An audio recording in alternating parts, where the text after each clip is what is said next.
যে যারা এই জাহিদুল ইসলাম পারভেজ যে শিক্ষার্থীটি, সে দল মত যে পরিচয়ই থাকুক না কেন, জাহিদুল ইসলাম পারভেজ তিনি একজন শিক্ষার্থী এবং এই যে গণঅভ্যুত্থানটি হয়েছে জুলাই আগস্ট মাসে, সেই জুলাই আগস্ট মাসে এই গণঅভ্যুত্থানের একজন অ্যাক্টিভ কর্মী। আজকে এসে অভ্যুত্থানের এত মাস পরে, 8 মাস পরে, তাকে নিজের বিশ্ববিদ্যালয়ের সামনে একটি কিশোর গ্যাংয়ের হাতে ছুরিকাঘাতে তাকে নিহত হতে হলো, তাকে মৃত্যুবরণ করতে হলো। এটা আমাদের জন্য অত্যন্ত লজ্জাজনক।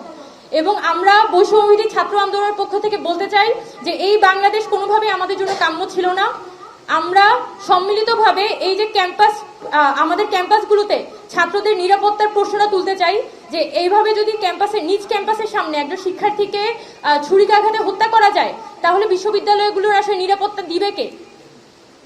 এখন আমরা বৈষম্যবিরোধী ছাত্র আন্দোলন থেকে এটাই বলতে চাই যে যারাই অপরাধী থাকুক, সুষ্ঠু তদন্ত সাপেক্ষে এখানে অপরাধীদের চিহ্নিত করে তাদেরকে যাতে বিচারের আওতায় আনা হয়। আমরা কোনো রাজনৈতিক কথার মধ্যে যাব না, আমরা কোনো রাজনৈতিক ট্যাগিং এর মধ্যে যাব না।